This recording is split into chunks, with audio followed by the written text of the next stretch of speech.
Well, welcome everyone to the Mathewson Park Playground virtual ribbon cutting.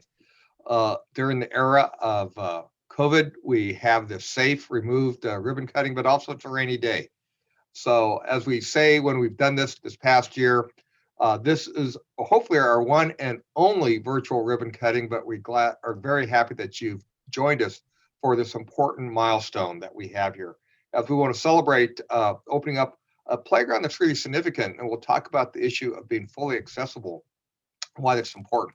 So, a lot of people refer to this as Pomona Park, but it's Mathewson Park. We have a video for you today, and by the end of the video and the end of our little ceremony, you too will only refer to this park as Mathewson Park and not Pomona Park. I want to start off by just acknowledging some people that we have joining us, I think, from Supervisor Nora Vargas's office. We have Andrew Harvey as a representative. Thank you for joining us. And also, we're going to talk about Mr. Mathewson, former city clerk of the city of Coronado. We have Bob Mathewson, who is representing the family. I want to thank Bob for joining us.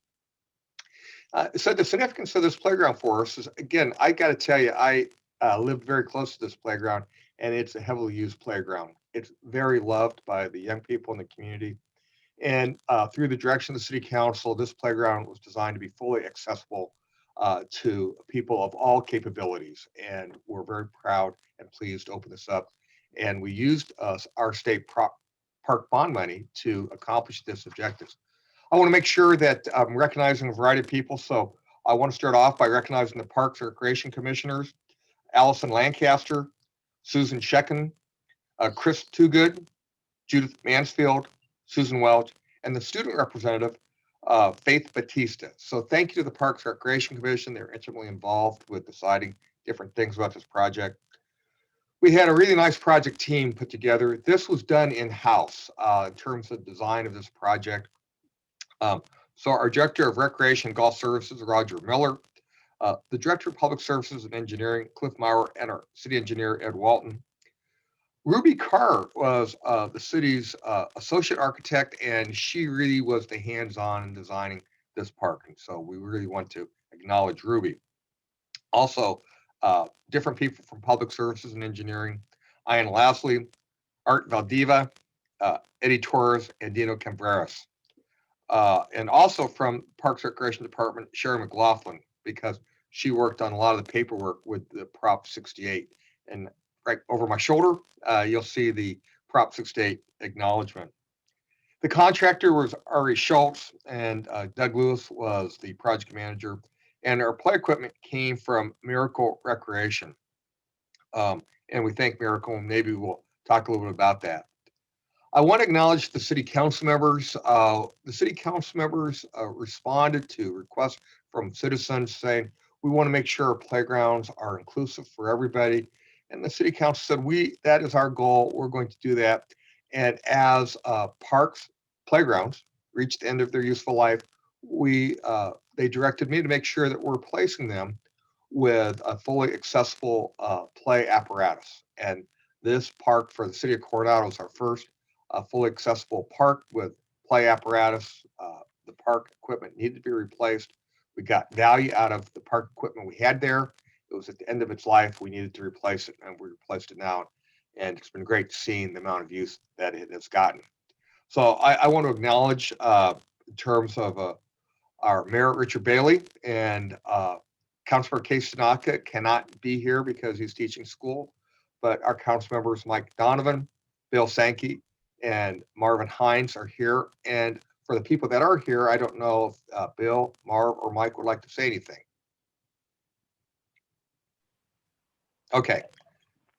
Maybe Marv, go ahead. I was just going to say it was a pleasure to get started on this, and I'm sure we'll be able to do more parks as the time comes up, but we're just trying to do this in a logical order to make the most out of the equipment we have. And so hopefully we'll learn from this one too, and we'll find out which piece of equipment people like, and maybe in the future have different ones. Thank you, Councilmember Hines. Just one more time, Councilmember Sankey, Councilmember Donovan, any comments? City Manager King, I'll jump in and say what a treat it has been to see going by that park, Mathewson Park, as many times as I've had since this park opened to the public has been so refreshing and rewarding to see how much activity is going on there. And so I know we're on the right track with this and look forward to applying some of these similar techniques to our other parks as we move through the list in our town. So again, super happy to be part of bringing this to the community and look for more projects like this going forward. Thanks very much, Blair. Right.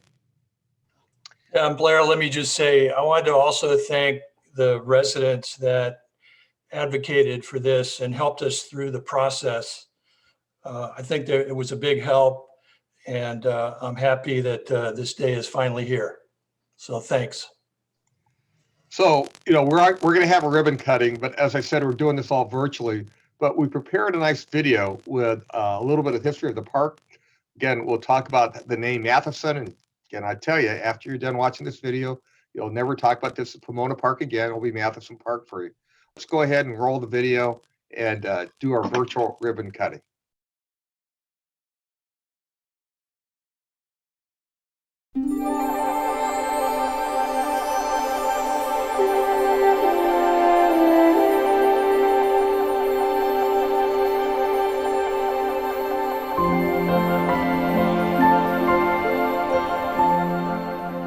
Coronado loves its parks, big and small, some with views, many with playgrounds, and one that welcomes dogs.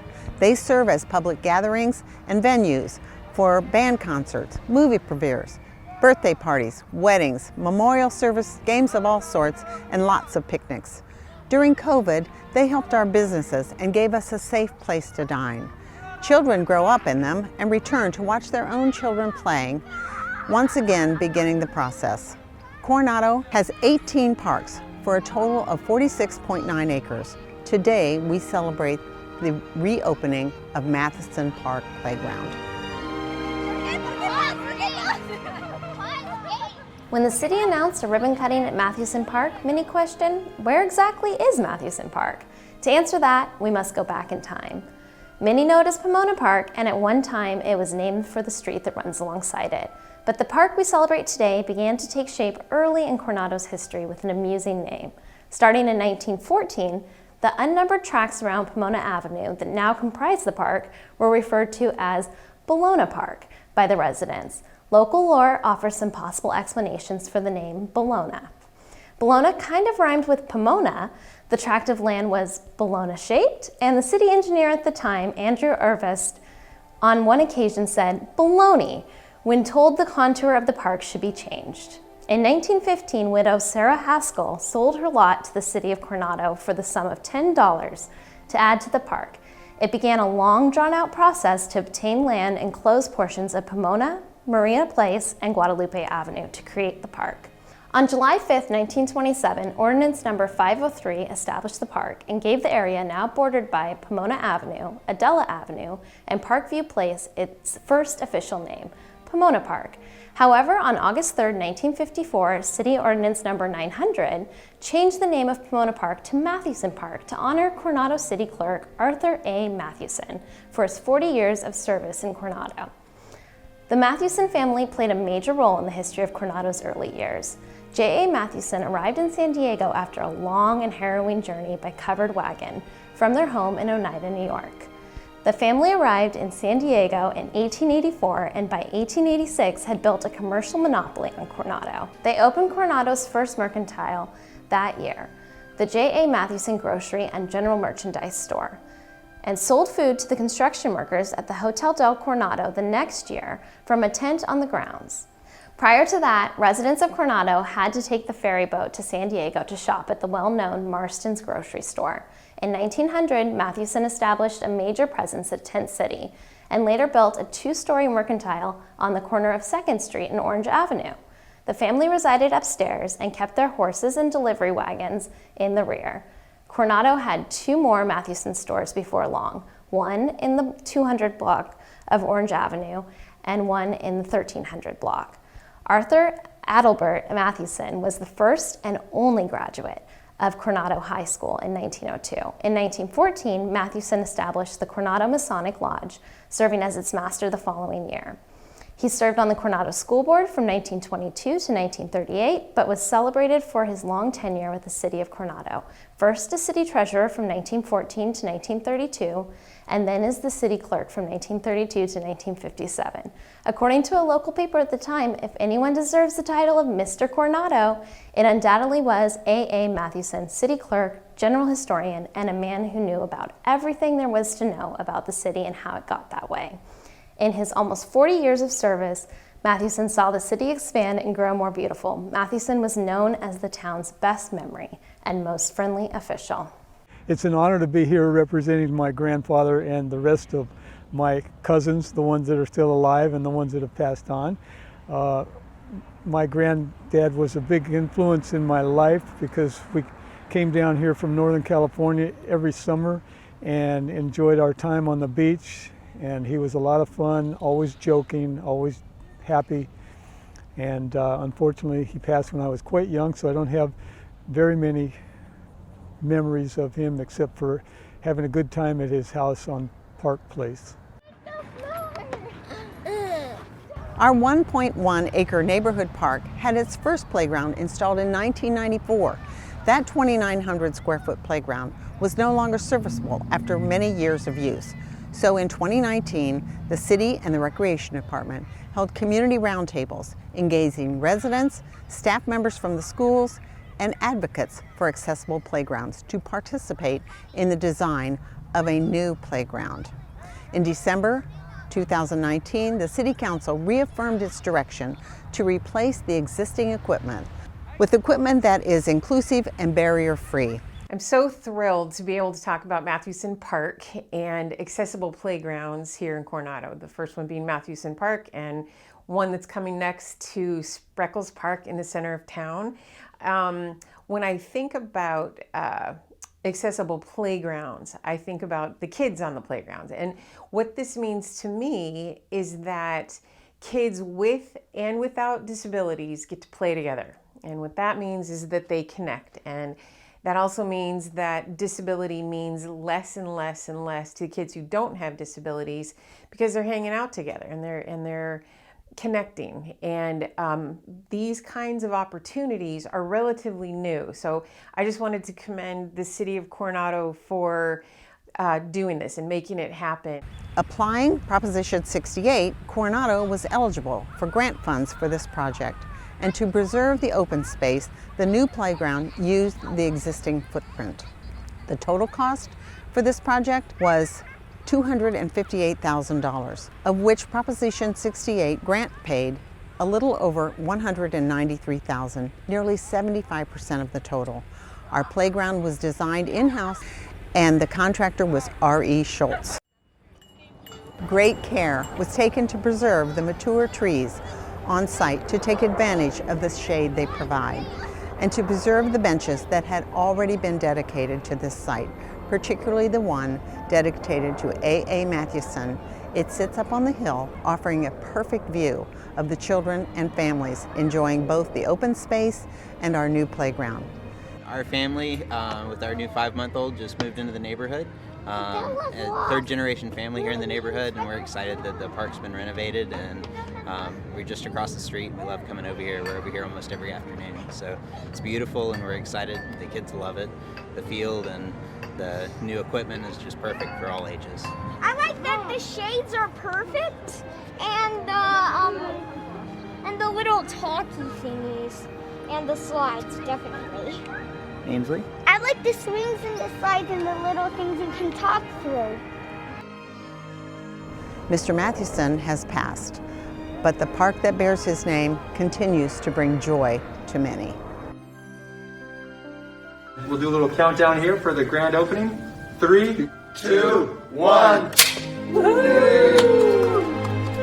Enjoy the xylophone.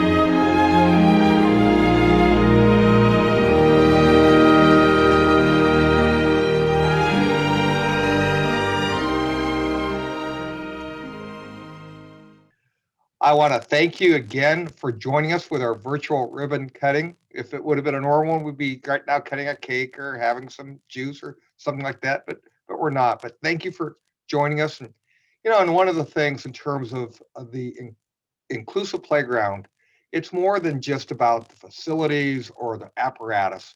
It's a place for the community to gather, for education and for mingling to occur, for socialization, for people, adults and children to realize that people of all abilities have access to each other in public facilities.